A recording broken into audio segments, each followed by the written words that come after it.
السلام علیکم ورحمۃ اللہ وبرکاتہ۔ میرے پیارے بچوں، کیسے ہیں آپ؟ بہت ہی خوشی ہوتی ہے مجھے آپ سے بات کر کے، الحمدللہ۔ چلیں میرے پیارے بچوں، پہلے دعا مانگتے ہیں اور پھر ہم کہانی آگے سے سنیں گے، ٹھیک؟ رب اشرح لی صدری ویسر لی امری واحلل عقدۃ من لسانی یفقہوا قولی ربنا زدنا علما، آمین۔ اچھا جی، پچھلی دفعہ ہم نے یہ پڑھا تھا کہ رسول اللہ صلی اللہ علیہ وسلم کی شادی خدیجہ رضی اللہ تعالیٰ عنہ سے ہو گئی۔ اب خدیجہ رضی اللہ تعالیٰ عنہ کے بچے جو پیدا ہوئے وہ 4 بیٹیاں اور 2 بیٹے تھے۔ بیٹیوں کے نام ہیں زینب، رقیہ، ام کلثوم اور پھر فاطمہ رضی اللہ تعالیٰ عنہن، اور بیٹے عبداللہ اور قاسم رضی اللہ عنہما، ٹھیک؟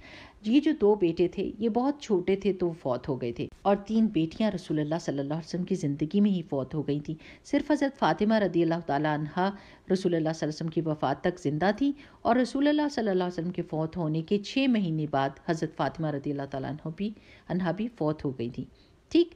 یہ ایک ایکسٹرا انفارمیشن میں نے آپ کو دی ہے، لیکن ہم اب پھر واپس اپنی کہانی کی طرف جاتے ہیں کہ جب رسول اللہ صلی اللہ علیہ وسلم کی شادی ہو گئی اور رسول اللہ صلی اللہ علیہ وسلم 35 سال کے تھے، تو اس وقت بہت زیادہ بارشیں ہوئیں اور سیلاب آ گیا، جس کی وجہ سے خانہ کعبہ کی دیواریں گرنے لگیں۔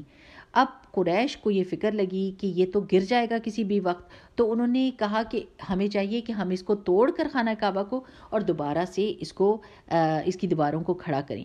لیکن سب کو ڈر لگتا تھا، کیونکہ خانہ کعبہ کا تعلق اللہ سبحانہ و تعالیٰ سے تھا اور حضرت ابراہیم علیہ السلام کی بنیادوں پہ کھڑا ہوا تھا، تو ان کو ڈر تھا کہ اگر ہم نے خانہ کعبہ کو توڑا تو اللہ سبحانہ و تعالیٰ کی طرف سے کوئی عذاب نہ آ جائے۔ لیکن ولید بن مغیرہ نے کہا کہ ہم چونکہ اچھی نیت کے ساتھ اس کو توڑ رہے ہیں تو کچھ بھی نہیں ہوگا۔ اس نے توڑنا شروع کیا اور کچھ بھی نہیں ہوا، تو باقی لوگ بھی سارے آ گئے اور انہوں نے خانہ کعبہ کو توڑ دیا۔ اب جب وہ اس کو دوبارہ بنانے لگے اور جب وہ وقت آیا کہ حجر اسود کو واپس اس دیوار میں لگانا تھا، تو سارے کے سارے قبیلے آپس میں لڑنے لگے، حتیٰ کہ تلواریں بھی نکل آئیں، اور ہر قبیلہ یہ دعویٰ کر رہا تھا کہ ان کا زیادہ حق ہے کہ وہ حجر اسود کو واپس دیوار میں یعنی خانہ کعبہ کی اس جگہ پر رکھیں۔ تو اتنی لڑائی شروع ہوئی کہ قریب تھا کہ وہ ایک دوسرے کو مارتے، تو ان میں سے کچھ نے کہا کہ نہیں لڑائی نہیں کرنی چاہیے، ہم یہ ڈیسائیڈ کر لیتے ہیں، یہ فیصلہ کر لیتے ہیں کہ مسجد کے اس دروازے سے جو بھی صبح کو پہلا بندہ داخل ہوگا ہم اس سے فیصلہ کروا لیں گے اور ہم اس کا فیصلہ مانیں گے بھی۔ اب پیارے بچوں ذرا سوچ لیں کہ کون داخل ہوا ہوگا صبح ہی صبح؟ محمد صلی اللہ علیہ وسلم۔ جی، جب انہوں نے محمد صلی اللہ علیہ وسلم کو دیکھا تو انہوں نے تو خوشی سے نعرہ لگایا کہ یہ تو امین آ رہے ہیں، ہم سب محمد صلی اللہ علیہ وسلم سے خوش ہیں، جو بھی یہ فیصلہ کریں گے وہ بہترین ہوگا۔ محمد صلی اللہ علیہ وسلم جب ان کے پاس آئے اور ساری بات سنی تو انہوں نے کہا کہ چادر بچھائیے۔ ان سب نے چادر بچھا دی اور رسول اللہ صلی اللہ علیہ وسلم نے حجر اسود کو اپنے ہاتھوں سے اس چادر کے بیچ میں رکھا۔ سارے قبیلے کے سرداروں سے کہا کہ آپ ایک ایک کونا پکڑ لیں، چادر پکڑ لیں اور چادر اٹھا کے چل پڑیں اور خانہ کعبہ کے قریب جا کر چادر کو نیچے رکھیں۔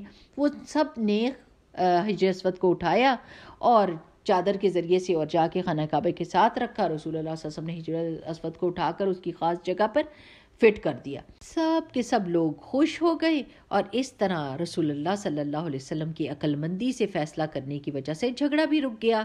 حالانکہ رسول اللہ صلی اللہ علیہ وسلم کی عمر اس وقت اتنی کوئی زیادہ نہیں تھی، لیکن فیصلہ انہوں نے بہت اچھا کیا۔ اچھا بچوں، جب یہ خانہ کعبہ بن رہا تھا تو قریش نے یہ فیصلہ کیا تھا کہ اس کے بننے میں جو بھی پیسہ استعمال ہوگا وہ حلال کمائی سے ہوگا، کوئی بھی حرام مال یعنی غلط کمایا ہوا مال، چوری سے، سود سے یا دھوکے سے کمایا ہوا مال وہ نہیں لیں گے۔ لہٰذا ان کے پاس پیسے کم جمع ہوئے تو انہوں نے جو کعبہ جو تھا وہ پہلے ریکٹینگولر شیپ میں تھا، لیکن جب ان کے جو پیسے ان کے پاس تھے اس سے صرف چوکور بلڈنگ ہی بن سکی، اور جو ایکسٹرا جگہ رہ گئی اس کے آس پاس انہوں نے چھوٹی سی دیوار بنا دی۔ ابھی بھی اگر خانہ کعبہ کی تصویر آپ دیکھیں گے تو اس کے ایک طرف ایک ہاف سرکل والی دیوار ہے جس کو حتیم کہتے ہیں، وہ خانہ کعبہ کے اندر کی جگہ ہے جو اب باہر نظر آتی ہے۔ ٹھیک ہے پیارے بچوں، اب اتنی سٹوری جو اب تک ہم نے سنی ہے اس سے ہم نے کیا سبق سیکھا، اور وہ یہ ہے کہ اگر ہم سچے اور ایماندار انسان ہیں تو لوگ ہمیں عزت بھی دیں گے اور پیار بھی کریں گے، اور اس سے اوپر ایک اور چیز ہے کہ اللہ سبحانہ و تعالی ہمیں ایسی طاقت دے دیں گے جس کی وجہ سے ہم بہترین فیصلے کر سکیں گے۔ ٹھیک ہے میرے پیارے بچوں، اس لیے ہم نے سوچنا ہے کہ کیا ہم سچے اور ایماندار انسان ہیں؟ اگر ہیں تو یہ ہمارے حق میں ہی اچھا ہوگا اور ہمیں عزت بھی ملے گی اور پیار بھی. ٹھیک ہے میرے پیارے بچوں، اگلی دفعہ تک کے لیے السلام علیکم ورحمۃ اللہ. سبحانک اللہم و بحمدک، نشہد ان لا الہ الا انت، نستغفرک و نتوب الیک.